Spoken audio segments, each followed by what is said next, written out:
With NFR Extra, we're going to take you behind the scenes in a way you've never heard before. Every 2 weeks, you're going to hear personal conversations with the icons and personalities that make up the world's richest and most prestigious rodeo. NFR Extra. All dirt, all rodeo, all year.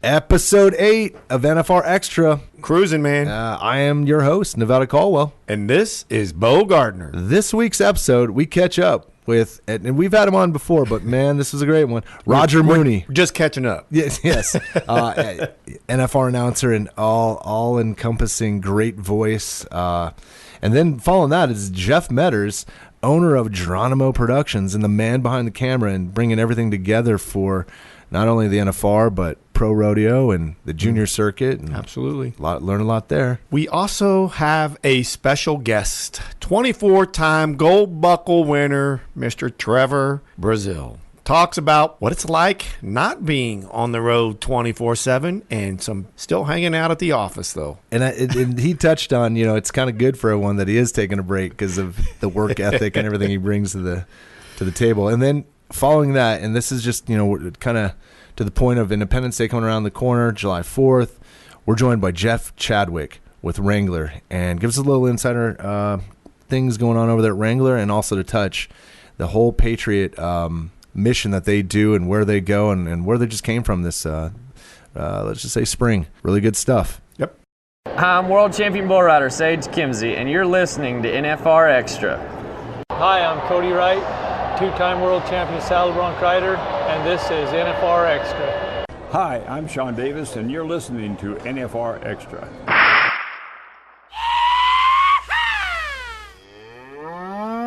This is Bo's Bull, the rodeo news of the week. This is a lot of the guests coming on here. We're getting our second tour around, right? Yeah, that's right. We had two big hitters, but there's another big hitter that we're getting ready to talk to on Bo's Bowl. Absolutely. That's a three-time NFR rodeo announcer, Mr. Roger Mooney.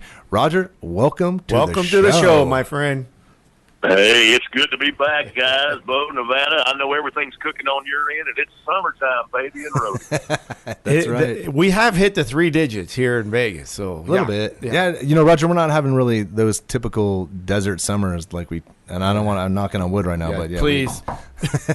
It's been really good here in Vegas. It's early, boys. It's early. Yeah, you're right.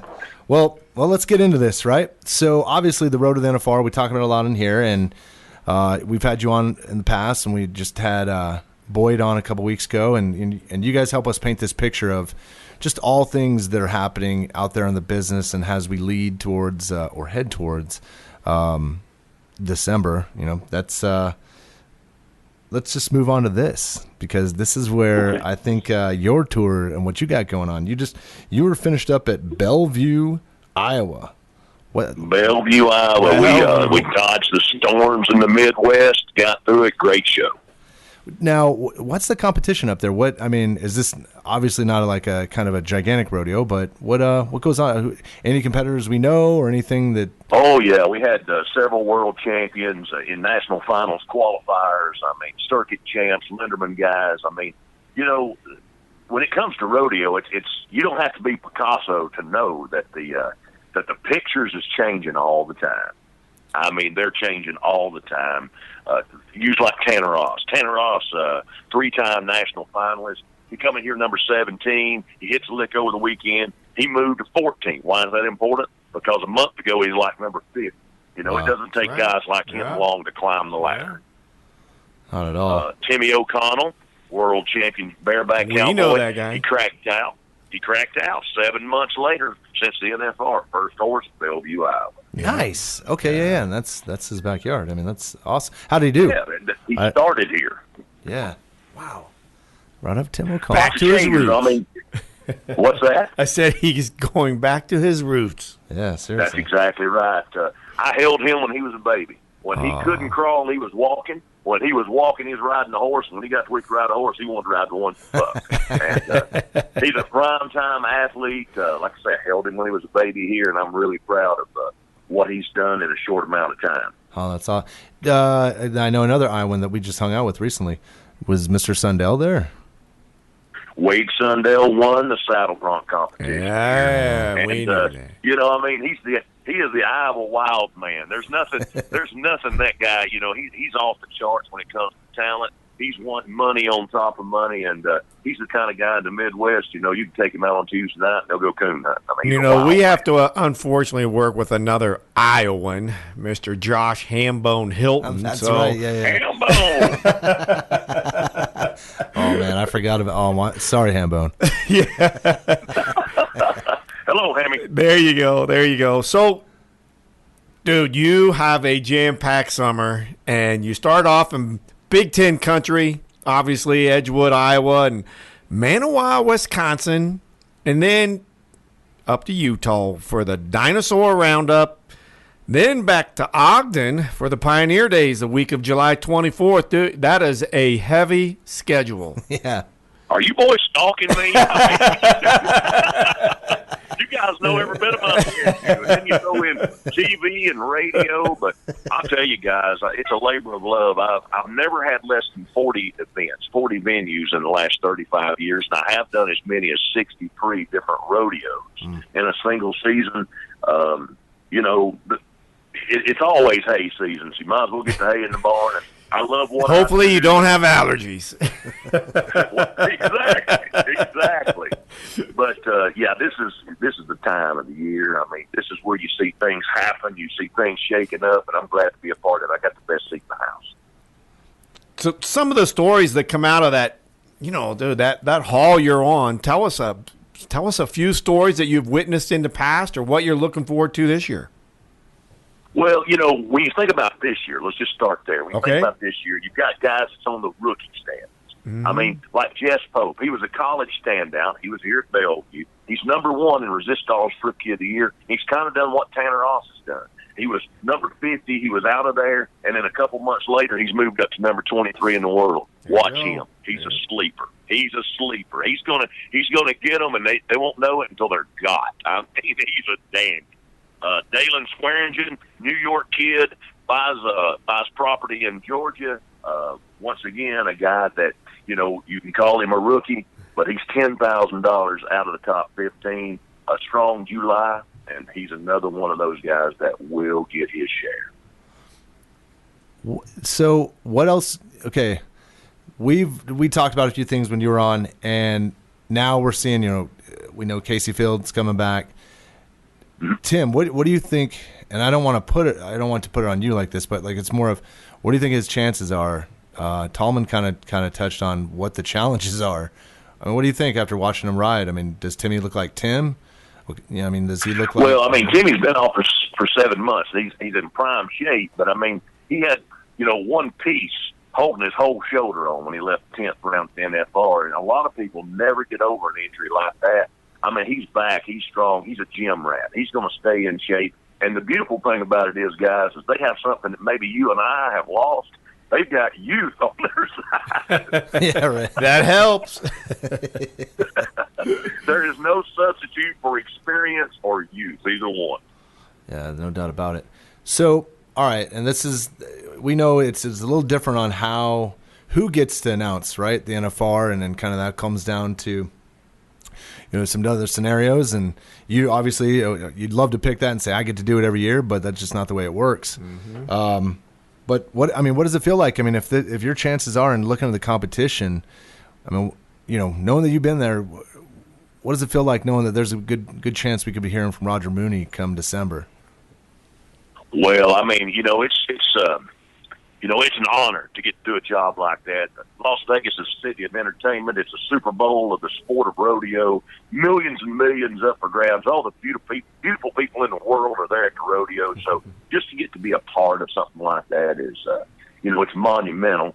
And when you take, I always say, a blonde-haired, blue-eyed fat boy from Georgia that gets to go to Las Vegas, you know, I mean, how do you beat a deal like that? I mean, I was the pig that got his nose under the gate, so to speak, and it's a blessing every time you get to go. And then when you don't get to go, because, I mean, I went a 14 years spread from the second to the third time I picked up a microphone, and then what you are is you're very pleased and very happy for your friends that get to carry the torch, because, you know, that's a job that doesn't get spread around a whole lot. There's just a handful of people that have the opportunity to say, I've been one of the guys. So you worked with Wayne Brooks this last year, and Randy Corley. And Mr. Randy Corley. So obviously that's, they're legends in rodeo. They're legend announcers. They're out there hitting the trail again this year, and love to hear all of them. And so what was it like? So you're there, you're walking in, you're setting the stage. Tell us. Man, that's got to be just like the contestant coming out of the tunnel, right? Yeah. You walk out there and you see these fans, and there's a lot of excitement, and it's loud, and it's your turn.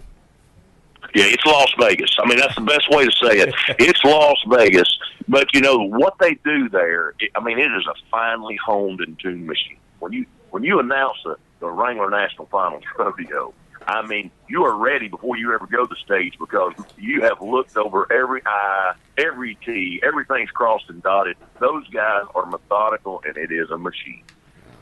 So, and whether you're working it or not, what does your days look like? Because a lot of the announcers we've had, and you guys break down your days, are completely different in how you prepare for things. Like, and obviously you know this, Mr. Mooney, but we talking to Randy Corley. It sounds like you better not move a paper. You better not, just everything has to be in the line. He is so organized. Yeah. Talk about ADD, but you got to be, right? Yeah, because when I was reaching out to him, it was very, very... It's very tight. You better keep it. There is nothing out of line. So what does your day look like? And they're all different, and I'm sure yours is. So when you got to do the NFR, what does your day look like every day? What are you doing? What's kind of like a quick...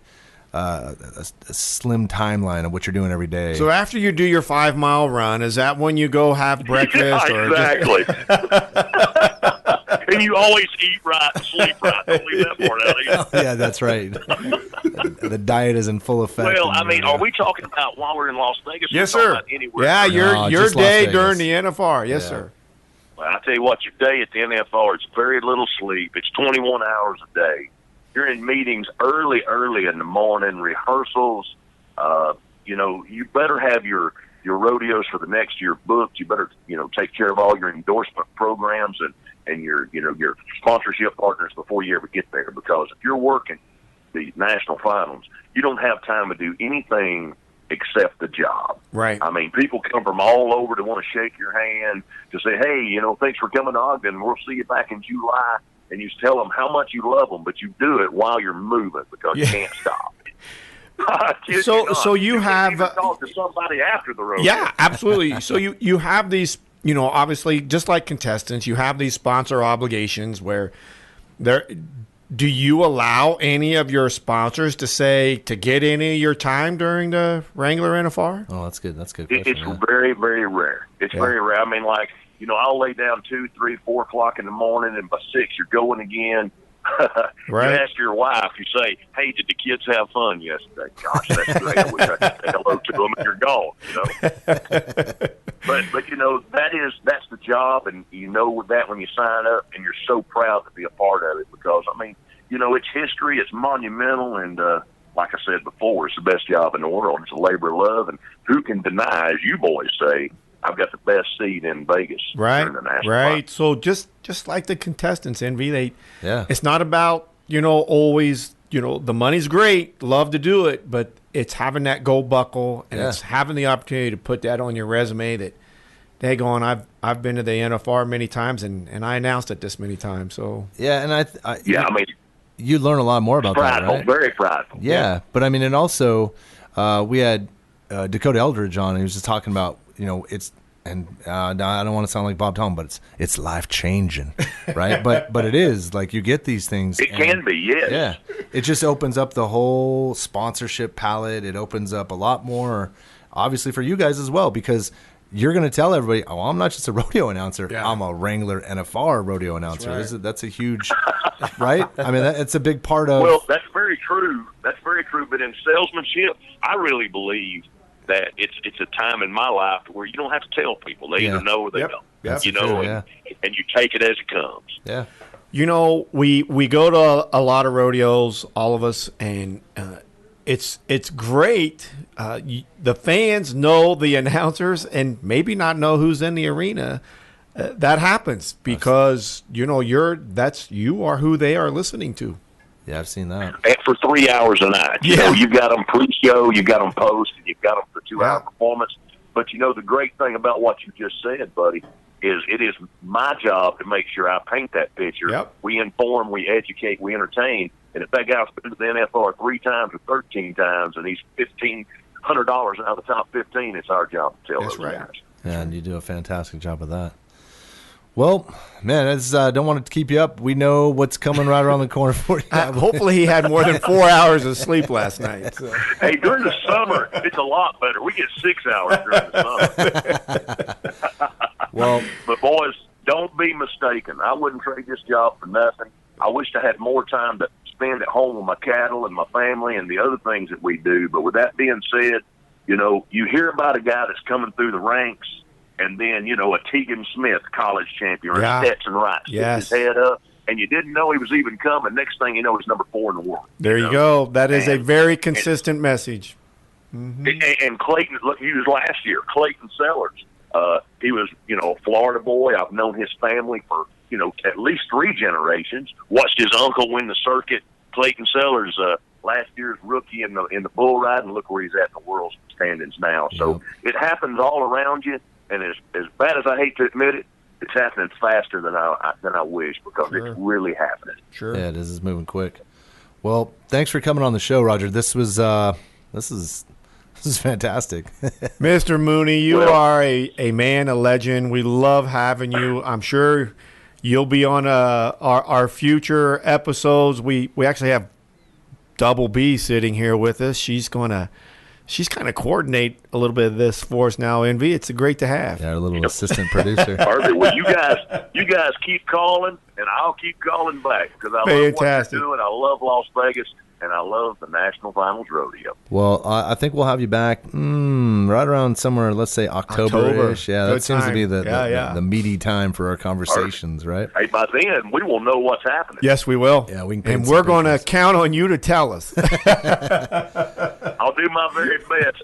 Until then, guys, so long, farewell, and happy trails. Thank you. For the rodeo. Thank you, Mr. Mooney. See you guys. Hi, I'm Rusty Wright, and this is NFR Extra. Hi, I'm Caleb Bennett, and this is NFR Extra.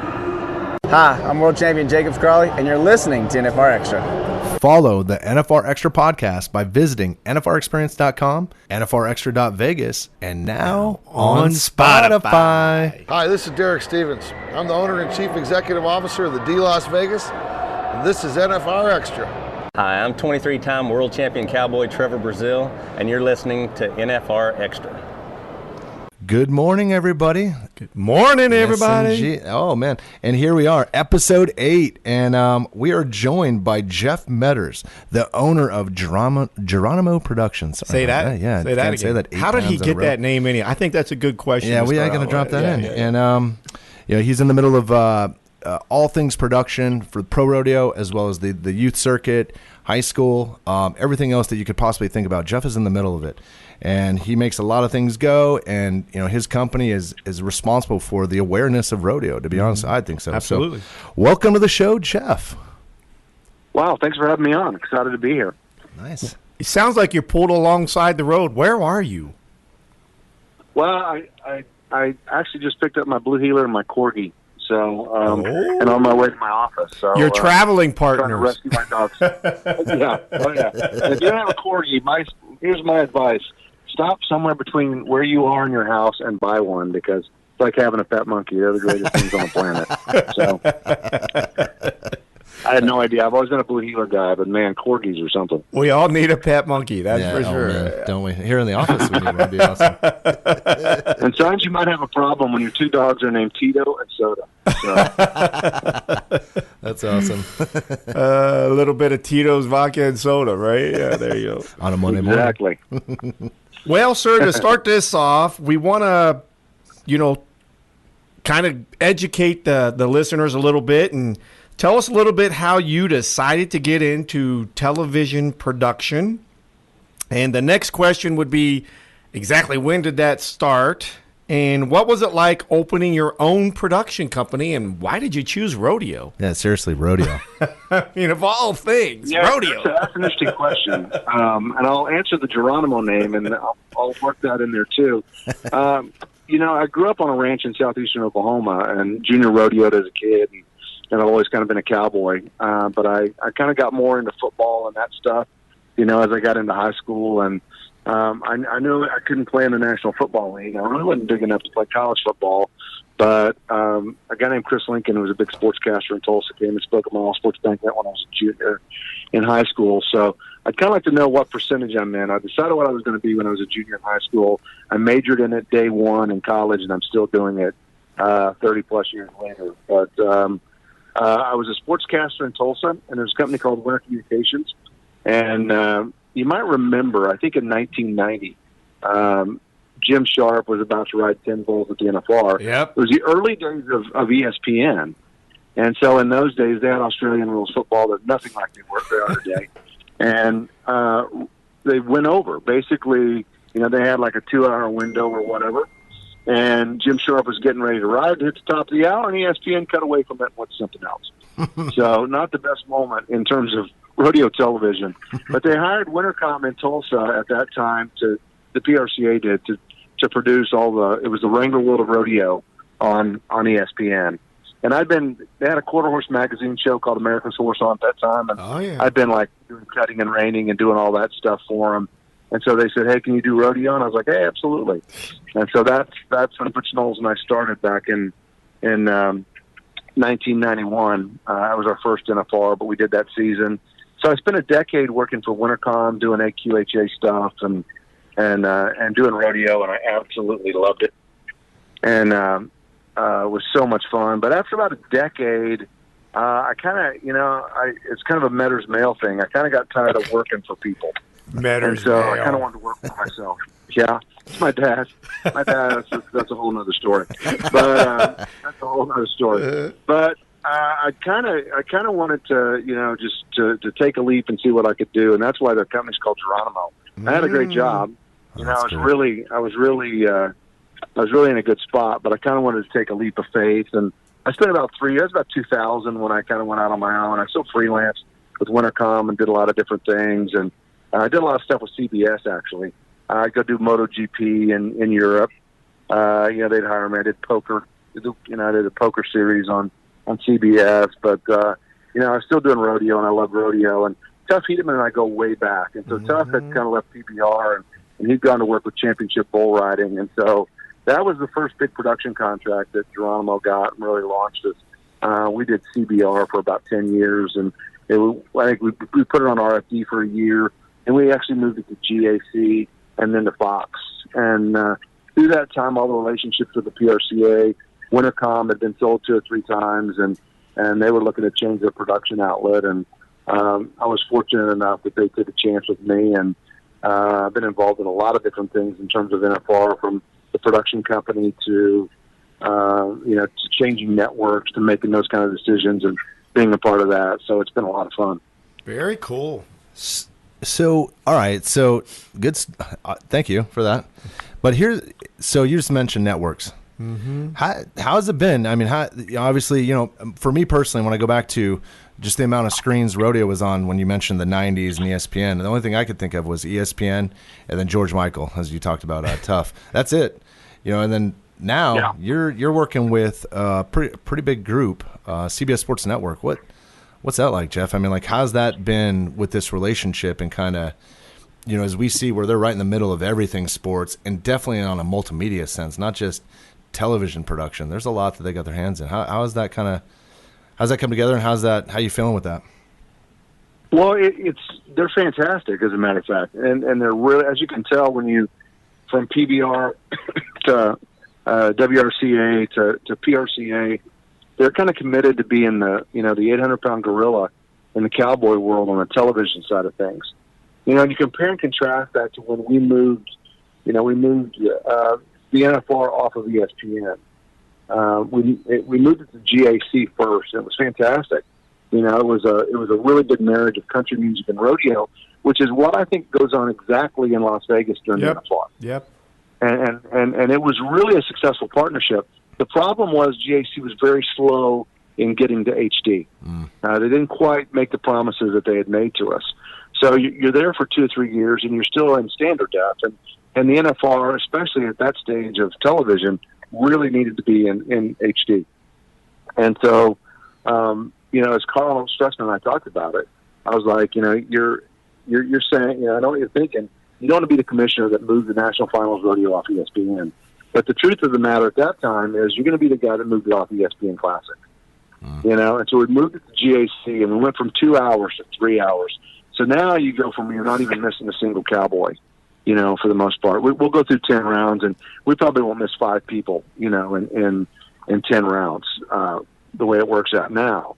And GAC was good, but it was time to make a change. PBR was on CBS Sports Network, and I've always liked those guys, and they're great to work with.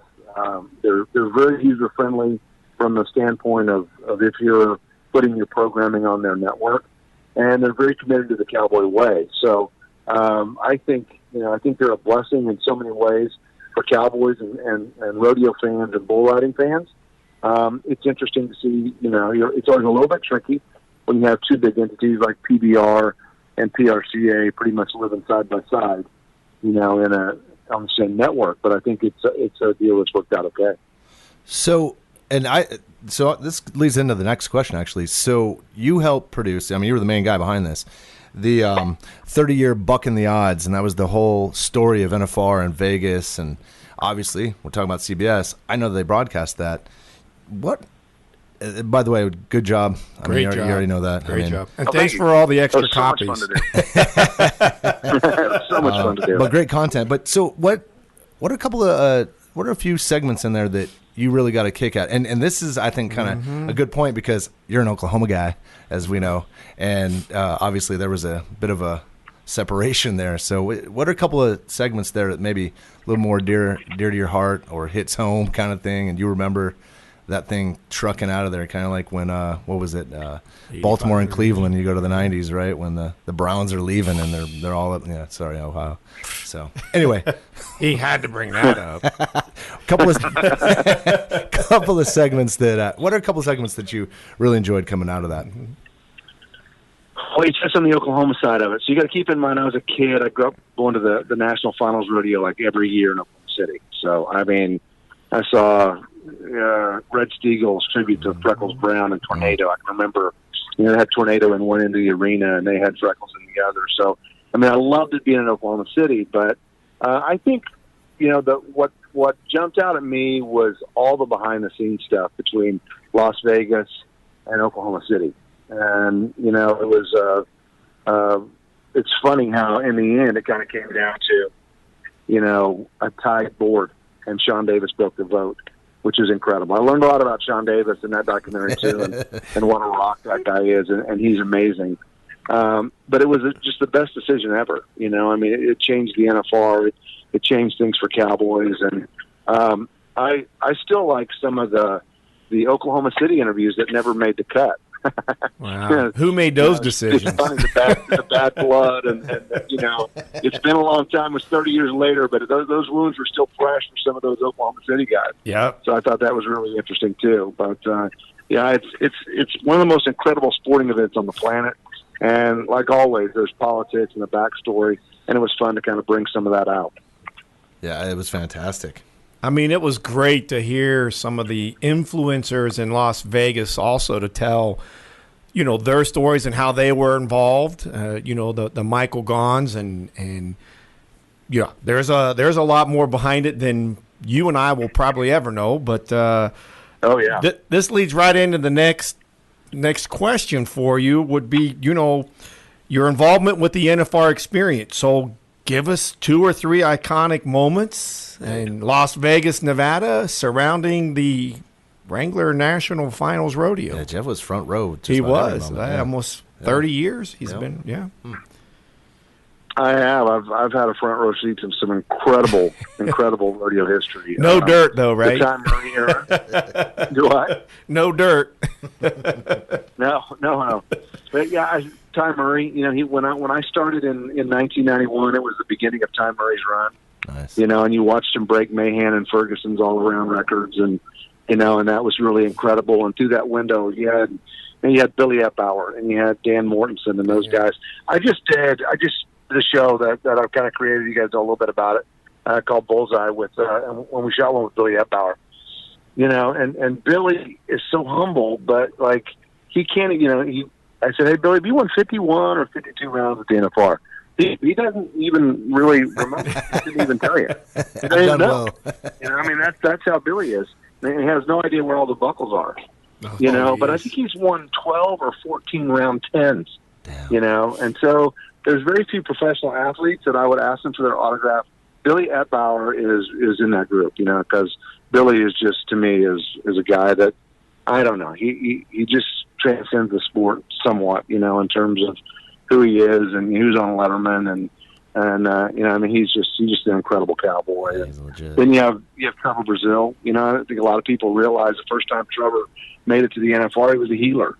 Wow. You know, he was on the healing side of things, and I think that was, you know, 98 or something. Yeah. And I mean, he's such a wizard with the rope. Sage Kimzey, J.W. Harris.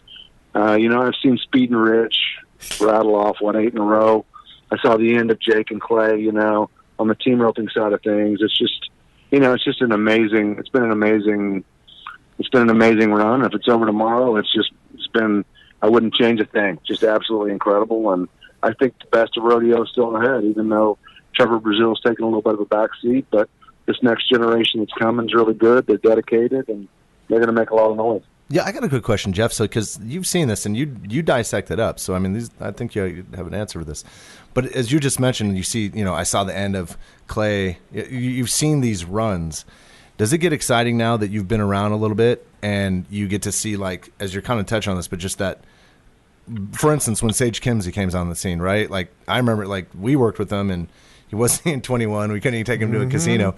But here he is now. He looks like, you know, the man in black, and his hair is just all trimmed up. I mean, does that get you excited to see this, you know, the transition from one generation to the next now that you're getting to see that? I mean, is that pretty exciting? I just watched the Religion of Sports, and it was about rodeo, and Sage Kimzey was one of the featured contestants on there, and I learned so much just watching that about Sage, that behind the scenes and stuff. And not sure if you've seen it, Jeff, but great question, NV, and love to hear your response. Yeah.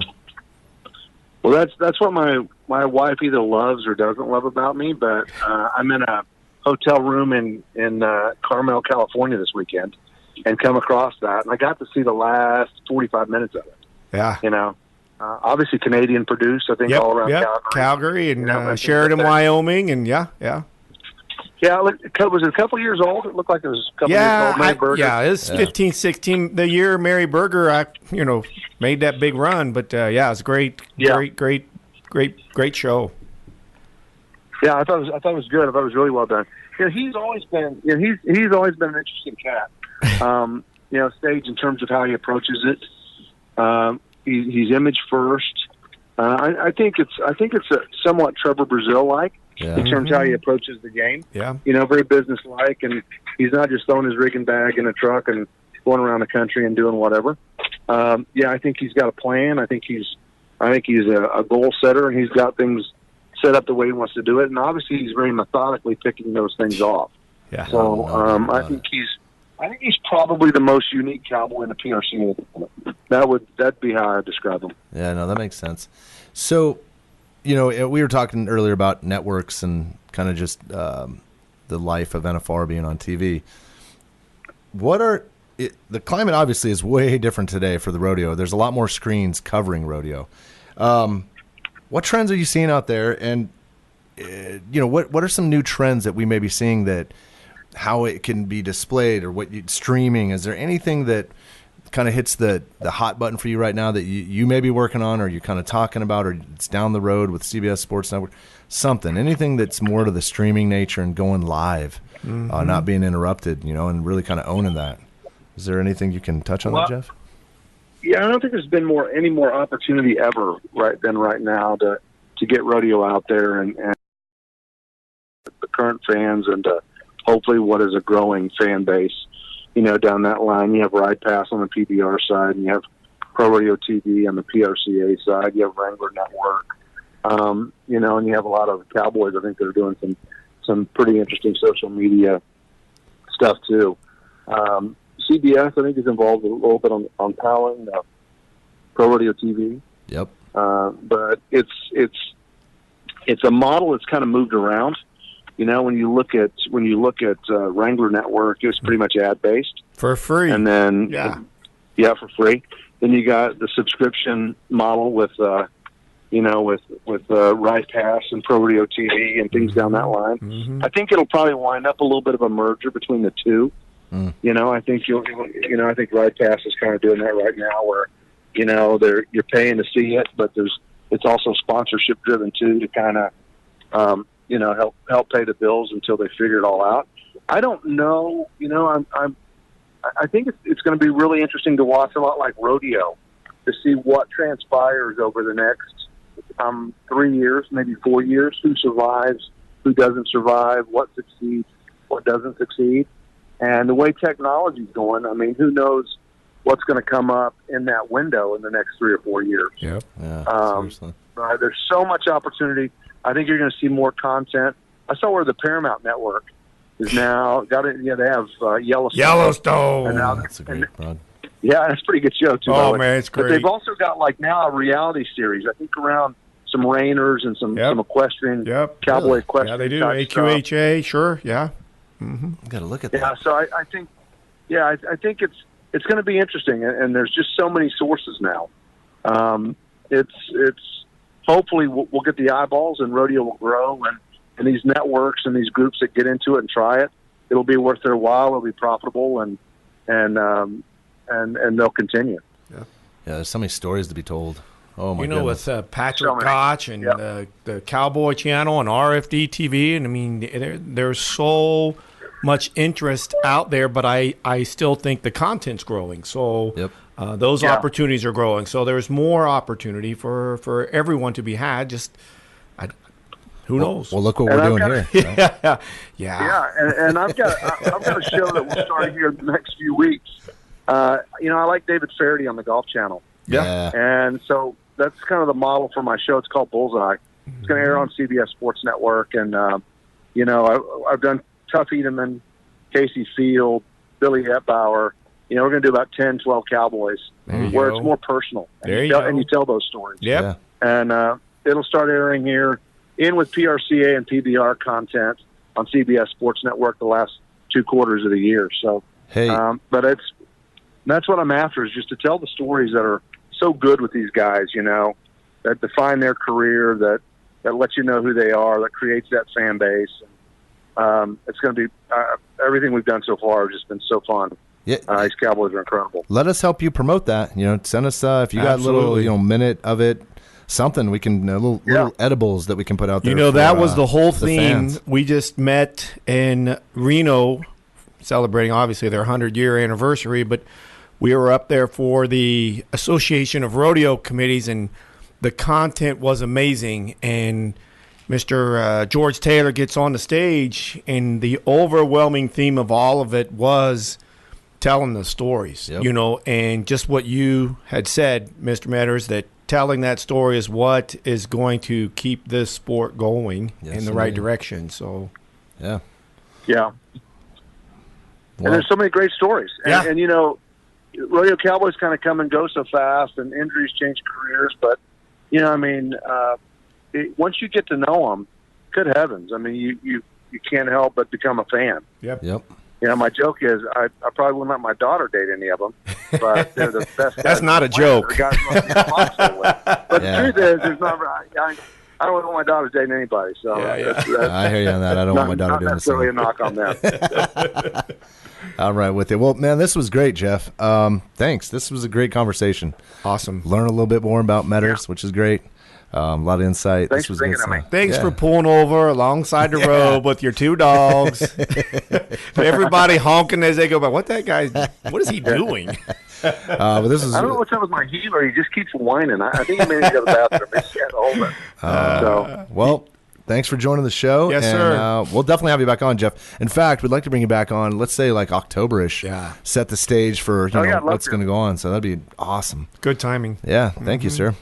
Yeah, I'd love it. We'll kind of give you a little bit of insight to what the content plans are for the NFR. Perfect. Love it. Should be pretty dialed in. Well, Jeff, enjoy the rest of your week, and thanks for coming on the show. Thank you, sir. Hey, thank you guys. Come to Vegas. I'll call you. You bet. Hi, I'm World Champion Ryder Wright, and you're listening to NFR Extra. Hi, I'm Tyler Pearson, World Champion Steer Wrestler, and you're listening to NFR Extra. Hi, I am Benny Butler, and you're listening to NFR Extra. Hi, I am Louis Messina, and you listen to NFR Extra. Vegas awaits, so book your hotel now at nfrexperience.com. So here we are, Bo. We got a nice Episode 8. Yes, and this is a great guest right here. We are joined by 24-time world champ, Mr. Trevor Brazile. Welcome to the show, Trevor. Welcome, hey, sir. Hey guys, thanks for having me. Oh, well, you missed something. 31 Wrangler NFR qualifications. 31. I just went right to the gold. Yeah, you did. That's what they all want to do. Well, that's what the NFR appearances were getting me. So that was the ultimate goal there. You can never overlook getting to spend 10 days in Vegas doing the biggest rodeo ever. Ain't that the truth? So, thank you for taking the time to come on. Absolutely. Knowing you're busy, regardless of being retired. He's at his office, I'm sure. Where's your office, Trevor? Yes. My office is right down the hill from my house. Got an outdoor office and an indoor. And today, are you indoors or outdoor today? We're indoors today. Okay. Yeah. So, in typical retirement fashion, I've got horses saddled, ready to rope, and my son brought a friend over that's never off his baseball team that's never rode a horse before. So now we're stopped everything and we're giving riding lessons. So he can throw a baseball, and your job is to find out if he could throw a rope, huh? That's right. That's right. That's a beautiful crossover. That's awesome. A little different coming off that mound, throwing that ball opposed to a horse at a certain amount of speed, right? You don't want to take that step forward, right? The mound has a lot less movement, he said. Yeah. So So we're obviously talking about this. So what's going on? You know, how's the personal life going on now since you made the decision back in December? I mean, what's going on? You're still competing, but how's home life? How's everything going over there, Trev? Man, it's been great. And like I say, I've slowed down by 80%. You know, so no more bids at the National Finals Rodeo. You know, it's a way different change of pace for me.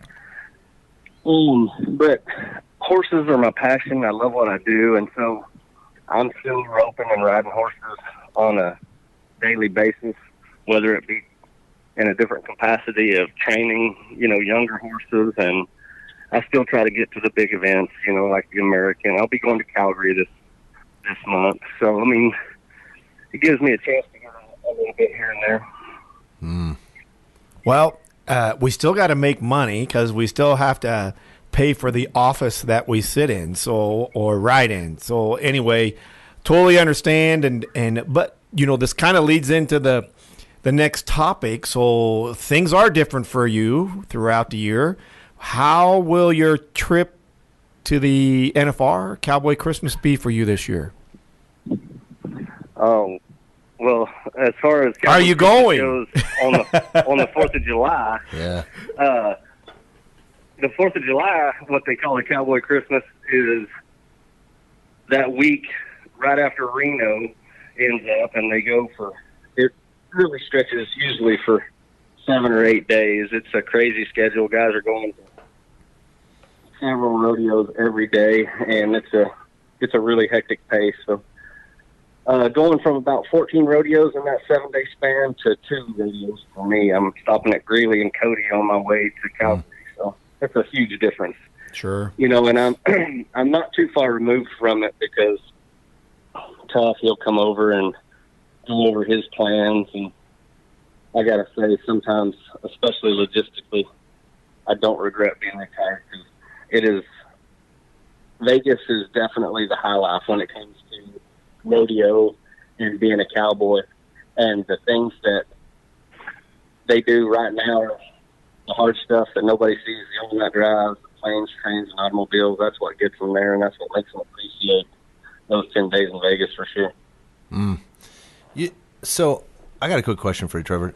You know, we had Tough on a while back, and he was talking about your guys' family and how there's like Thanksgiving. Yeah, there's gold buckles everywhere, right? And there's just a lot of champions. How's that kind of working out now for you? And you mentioned Tough, but how's that working out? You stepping down, but yet, I mean, my God, you got a ton of experience and knowledge to pass along. What's going on with the family, with Tough and working with him and Strand and all these guys that are a part and are still kind of in the game? How's that working for you? I mean, are you kind of putting some of the passion into kind of making Tough the next Trevor or something like that? I mean, I'm just throwing it there, but you guys are around, right? That's probably been the coolest thing about our family dynamic is it could have easily been taken for granted, and I think that's one thing that we didn't do, and we were able to make sure that we were practicing with each other, just iron sharpening iron, and kind of gave us a competitive edge, even when we weren't. Everybody's like, there's no substitute for competition, and we could have that same kind of competition and feel without ever leaving home. So I feel like we use that to our advantage because you're practicing against the best, no matter who you name, every day, and everybody's making everybody better and sharper, and there's no days off around here, whether you're practicing or rodeoing. We also heard during Thanksgiving that there's another type of competition you guys enjoy and had something to do with football. Was it flag football, tackle football, just competition? There's no telling whatever gets done. There's definitely been some good games of flag football in the indoor arena after Thanksgiving dinner, that's for sure. But it might be basketball, football. It may go to ping pong, but there's going to be some elbows no matter what. Competition all over the place. Actually, so Bo brings up a good point about Thanksgiving. So we asked, this is tough too. So obviously this year's going to be a little different for you for Thanksgiving. You get to, I'm not saying you haven't enjoyed it, but maybe like really take it all in knowing that you're not, because I can only imagine where you were every Thanksgiving for the past umpteen years where you're focused, lasered, you're thinking NFR. So a little different Thanksgiving this year with everybody? Yeah, and I'm sure. We always hear the dinner bell from the arena, and we just team up, from there.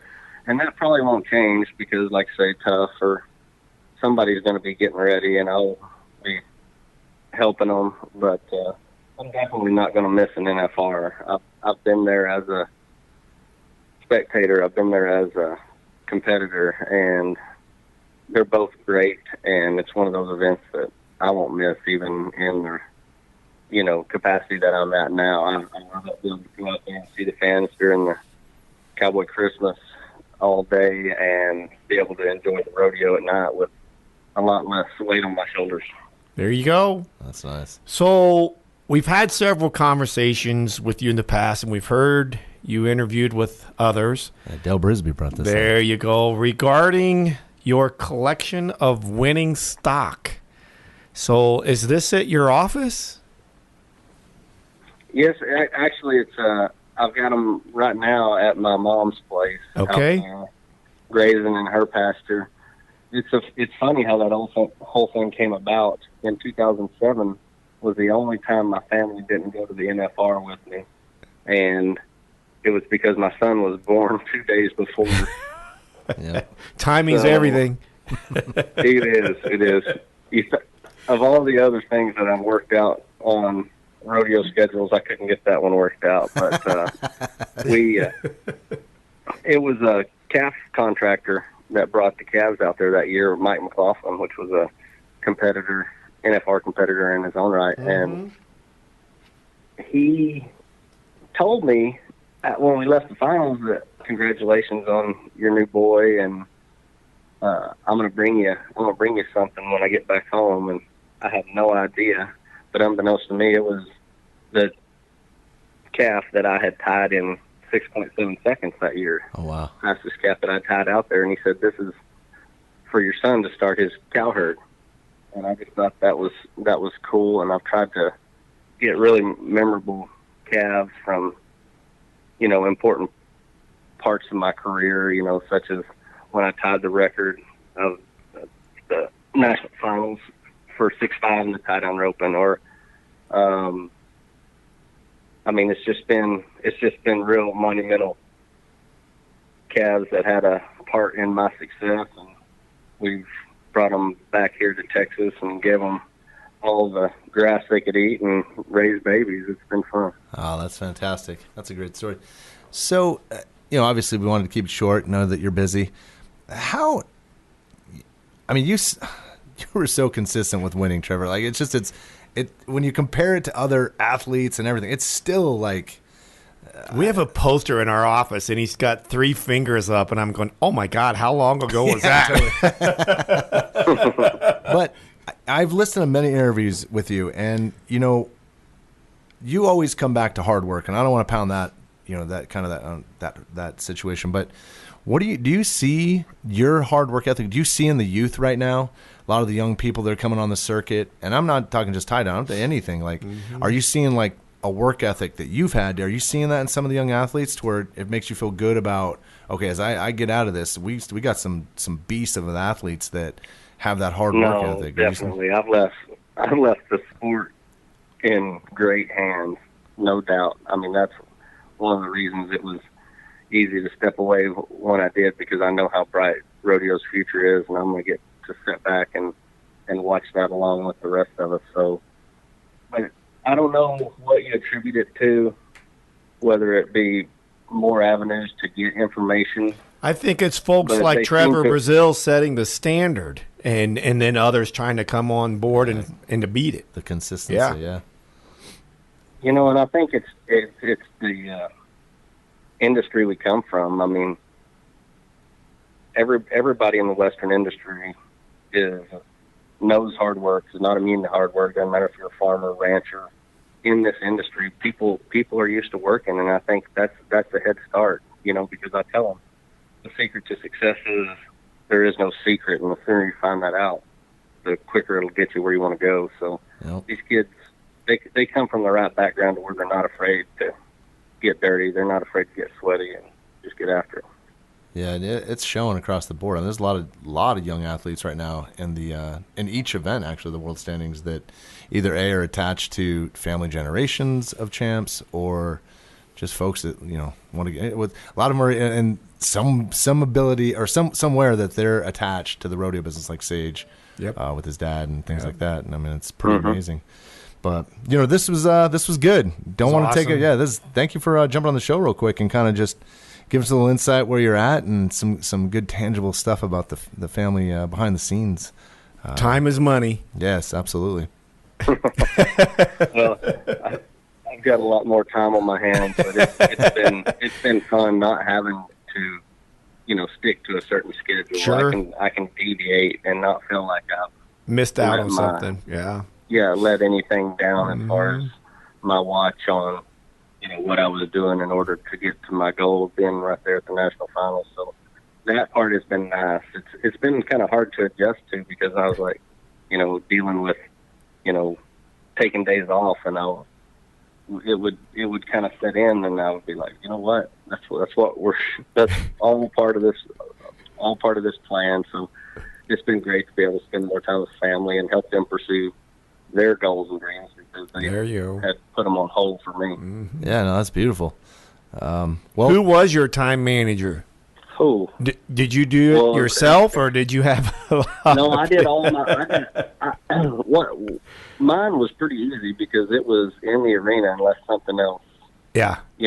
Sure. Called me off, and so there was always something to be done. Always some part of my game that needs to be sharpened up, especially doing 3 events. It's one thing to be doing one, but when you're doing 3 times what everybody else is doing, there's always something, because those guys just keep getting tougher. And it was one of those things to where if you quit evolving, you might as well stay home. Yeah, survival. Yeah. That's right. Sir, thank you so much for your time, and enjoy your rode whatever one you're on right now, and we look forward to seeing you at the NFR and Cowboy Christmas and in a different state. But I'm sure you'll still have that same smile on your face. Yeah, thank you. Yes, sir. Well, you guys have a great day. Thanks for having me on. You bet. All right, Trevor. Hi, I'm Haley Kinsel, and you're listening to NFR Extra. Hi there. I'm Frank Thompson from Cheyenne Frontier Days, and you are listening to NFR Extra. Follow the NFR Extra podcast by visiting nfrexperience.com, nfrextra.vegas, and now on Spotify, Google Play, and SoundCloud. Good afternoon. My name is Cotton Ross from Marysville, California. Welcome to NFR Extra. We're joined with Jeff Chadwick from Wrangler. Welcome to the show, Jeff. Howdy, man. How y'all doing? Doing good, Bo. How are you doing?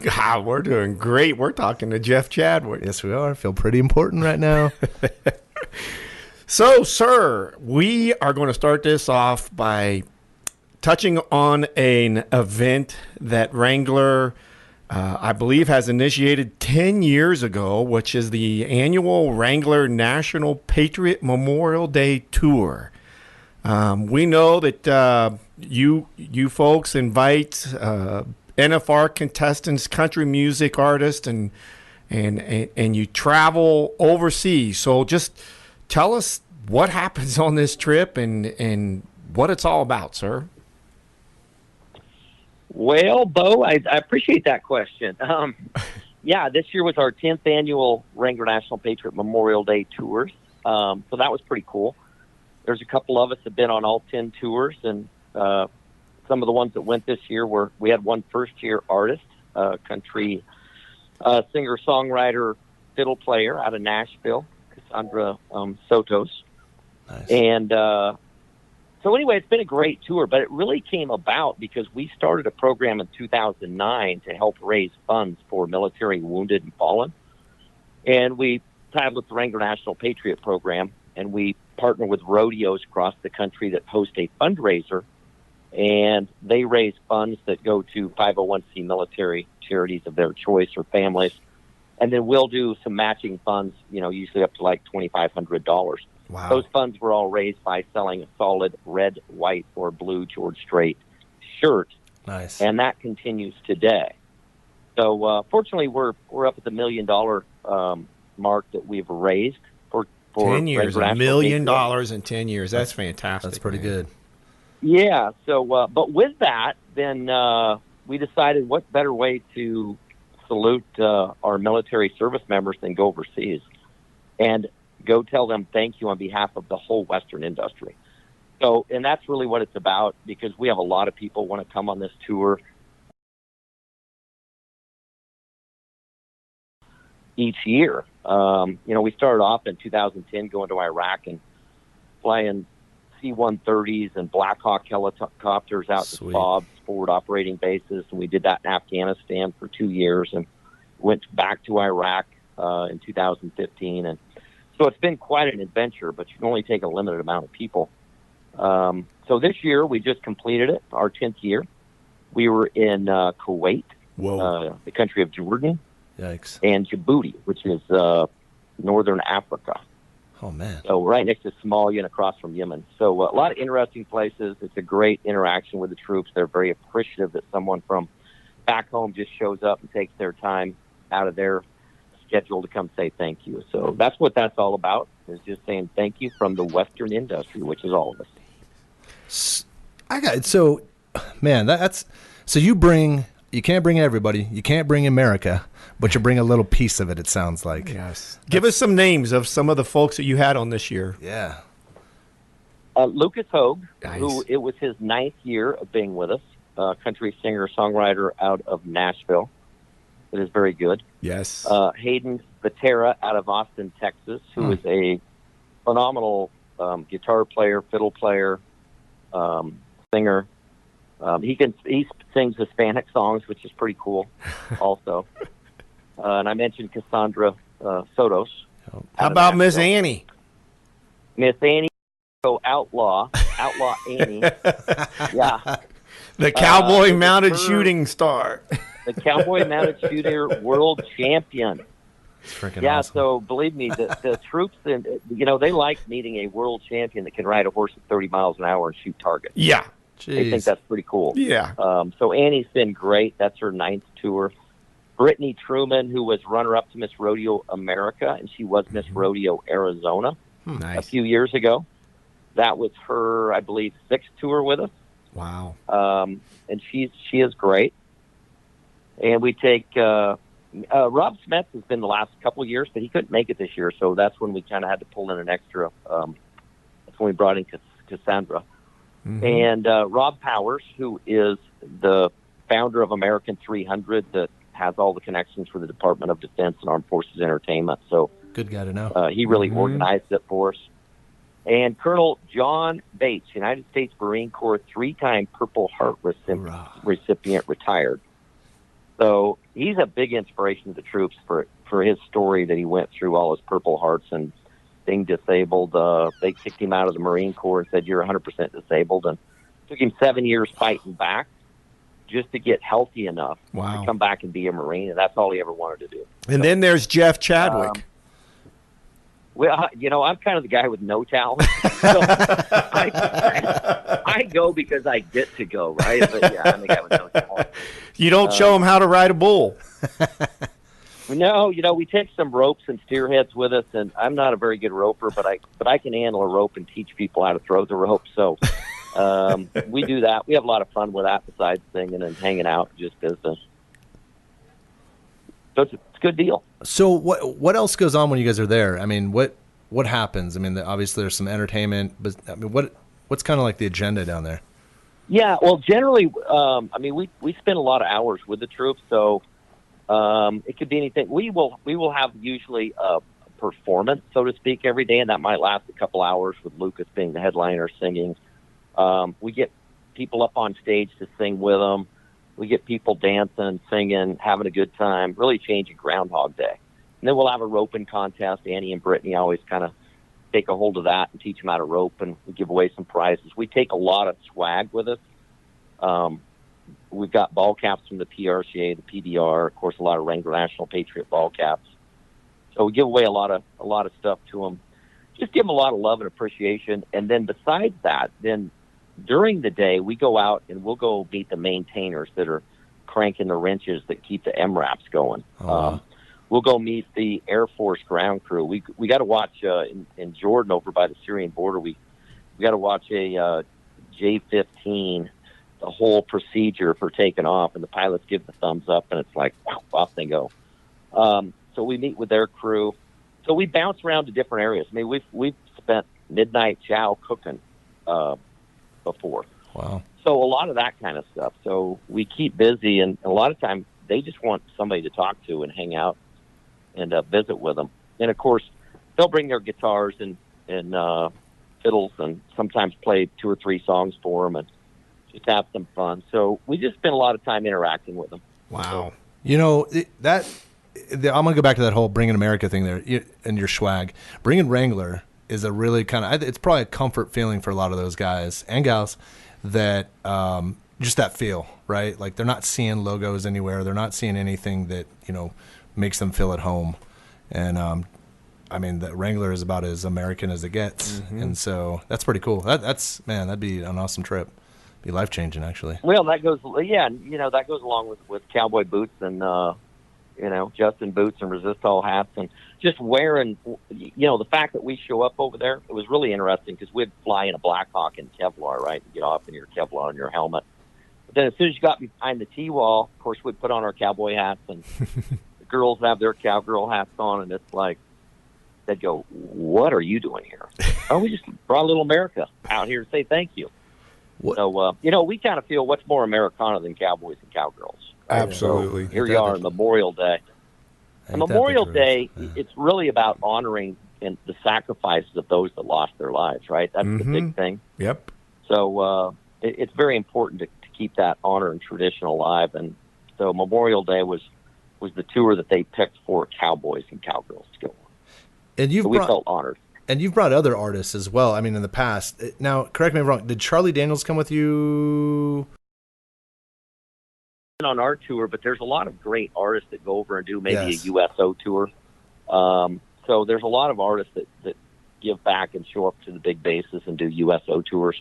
We kind of like to go where they don't get as many tours and people coming by.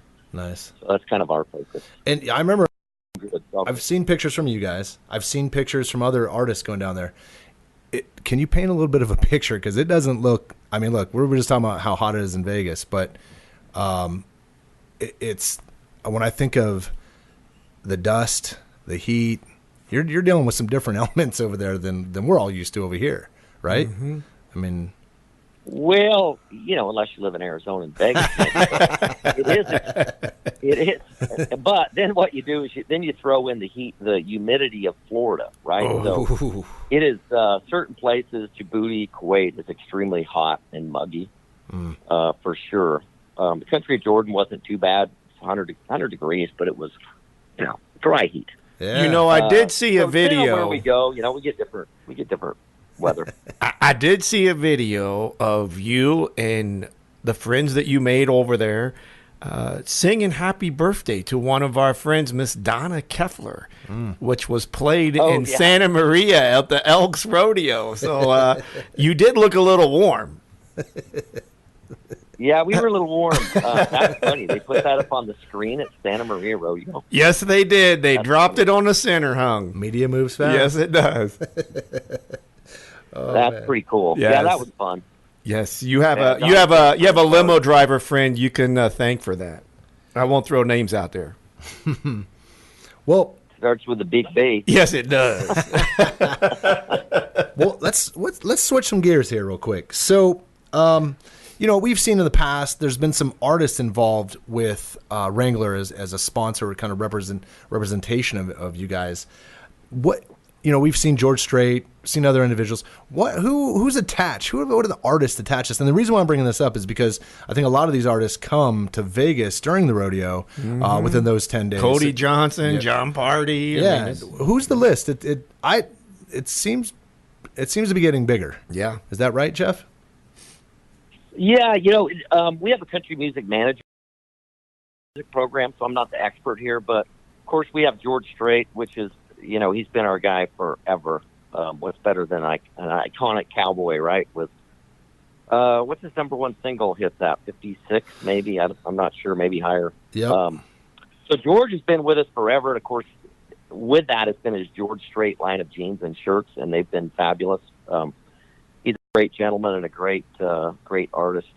So he's kind of the top of the list. And then we have John Pardee now.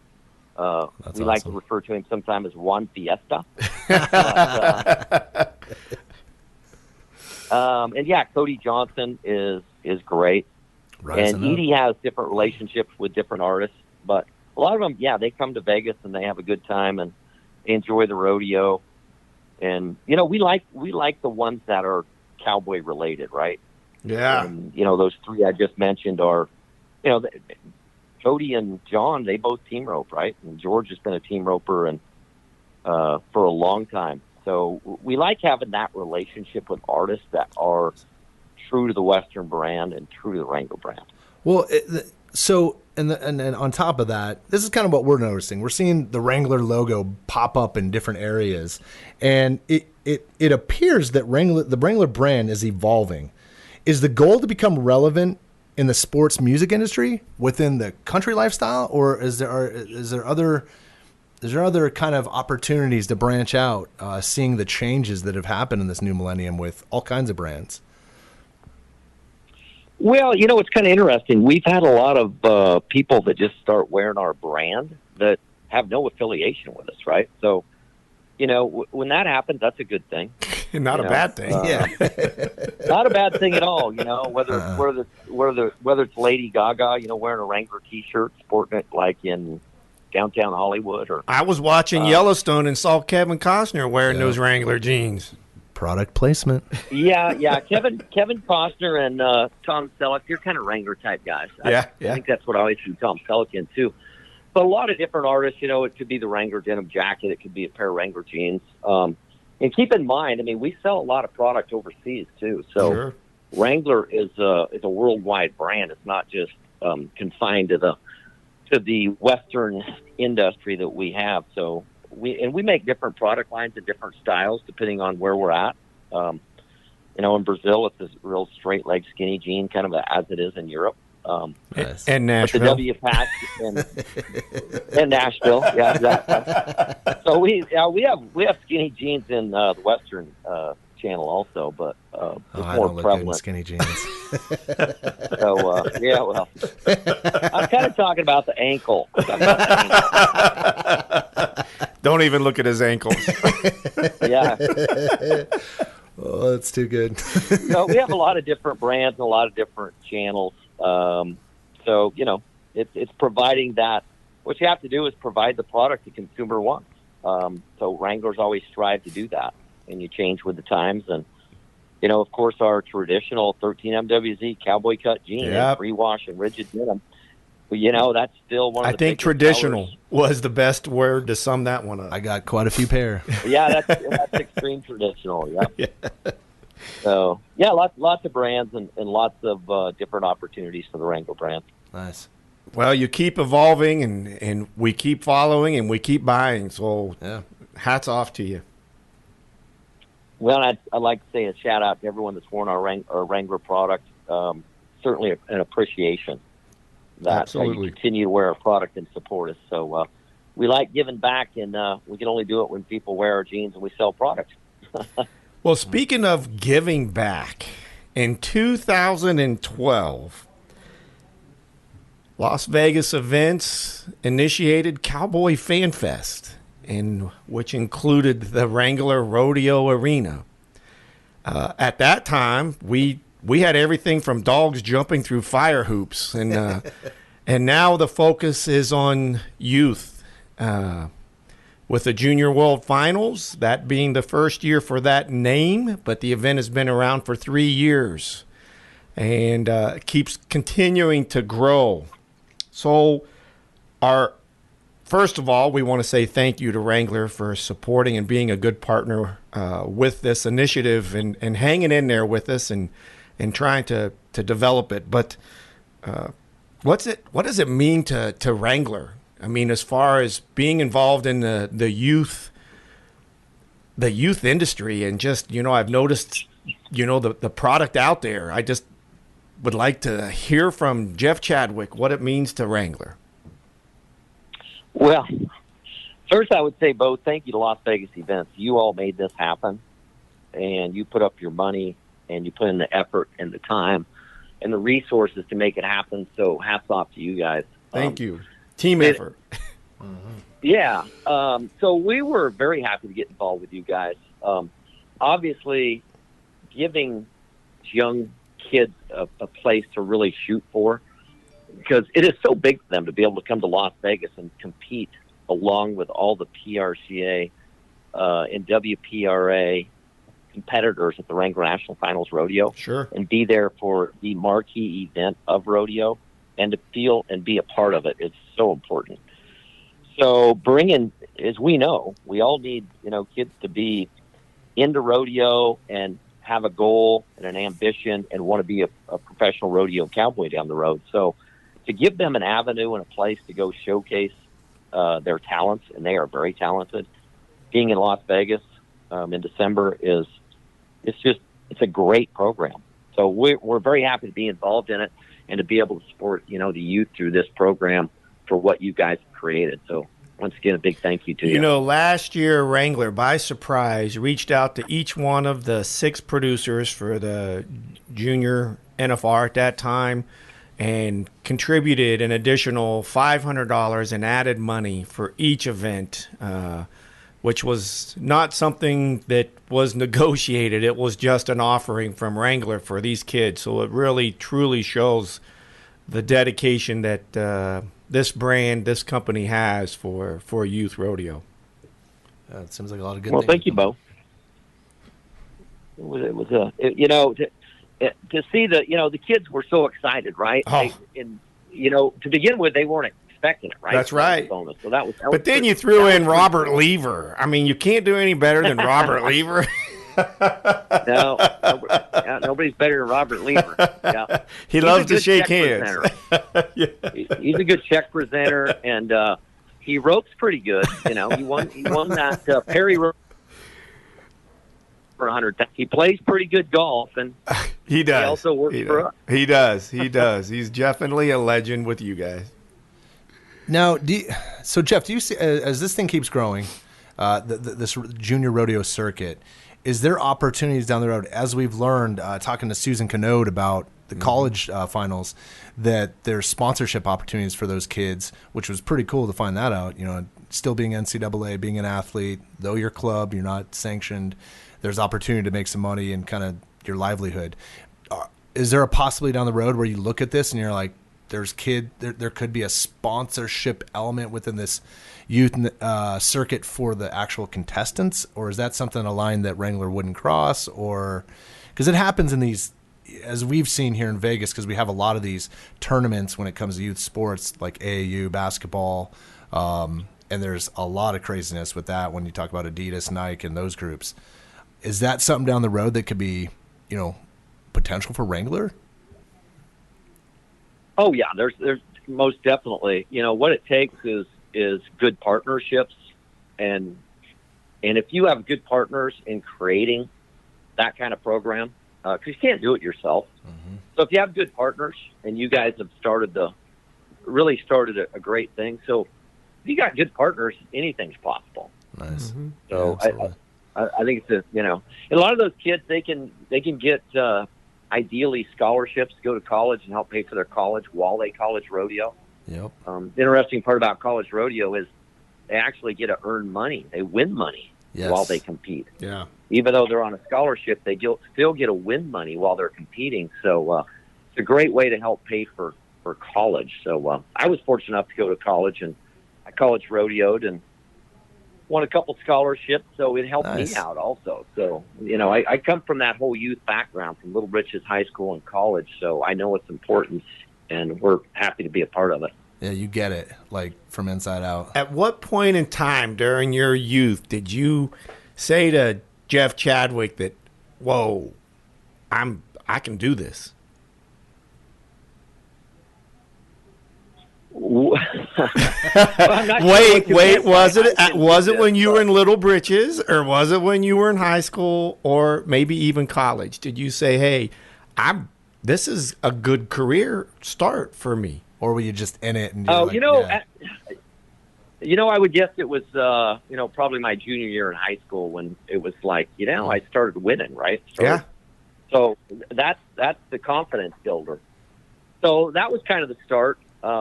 From that perspective, obviously, college rodeo was a big help because I did want to get my education, but still enjoyed and wanted to go to rodeo. And then I got my PRCA card, and I had my card for 5 or 6 years, and went to a lot of the rodeos that I always wanted to go to, Cheyenne Frontier Days, and a lot of them, and went to the circuit finals, that kind of thing. But in the big picture, what I really realized was, I ride just good enough to stay broke. So I need to go ahead and pursue another job opportunity before I get too old. So fortunately, I went to work for Wrangler when I was 27. Nice. Wow. So very cool. So you got a couple years.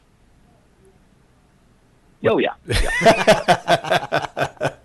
So all right, before we wrap this up, Jeff, where are you going next? What's going on? What rodeo? What big thing? You and Wrangler. What are you guys doing next? Well, we sponsor so many rodeos across the country that there's, it's just not possible to get to all of them by any means. We like to have our sales reps show up when they can and go to some, but I guess what's on my schedule coming up is, of course, I'm going to go visit my friends at RFD TV at the Yes, you are, Mr. Sean Cassidy. And I think I might even see Bowtime, I hope. Definitely maybe in Prescott. And then I'm going to go to the Prescott Rodeo for a day or two. I'm going out to Reno for a couple days. 100-year anniversary, Reno. Here we come. There's a few rodeos that are over 100 years there. That's pretty nice. Yes, going to Reno, and I'm going to go up to a couple I haven't been to before, which is kind of a good thing. I'm going up to Red Lodge in Livingston, Montana. Nice. And then from there on up to the Calgary Stampede for a few days. Oh, that's always a good time. I know you've been there. Yeah, that's... Man. Yeah. That's a great experience up there. A good one. Yeah, it is. They're all good. You know, Yes, that's the they thing are. about it, whether it's a small rodeo like Red Lodge or a huge rodeo like the Calgary Stampede, they're all great events, and they all have their unique characteristics about them. And in the big picture, they all fill the stands with people wanting to show up and see cowboys and see the rodeo. Ain't that the truth? Well, this was great, Jeff. This is fantastic awesome. conversation. Yeah, thank you for coming on. We really appreciate the time. And I appreciate the phone call. Yeah, no doubt. And you all take care, and I'll see you down the road, probably in either Vegas or Maybe this Reno. weekend. Yeah. Maybe this weekend. Exactly. All right, sir. Always great having a conversation with you, and you guys are such good partners with so many other people, and we love having you around. Yeah, thank you, Jeff. Thanks, Bo. Thanks, guys. Thanks about it. All right. You bet. Adios. Hi, I'm Caleb Bennett, and this is NFR Extra. Howdy, I'm Bob Tallman, and this is NFR Extra. Follow the NFR Extra podcast by visiting nfrexperience.com, nfrextra.vegas, and now on Spotify. Hi there, I'm Frank Thompson from Cheyenne Frontier Days, and you are listening to NFR Extra. Gotta make it out to Vegas, where the big boys roam, with the rovers and the racers and the bulls and the broncs, and the ladies in the skin-tight Wranglers and the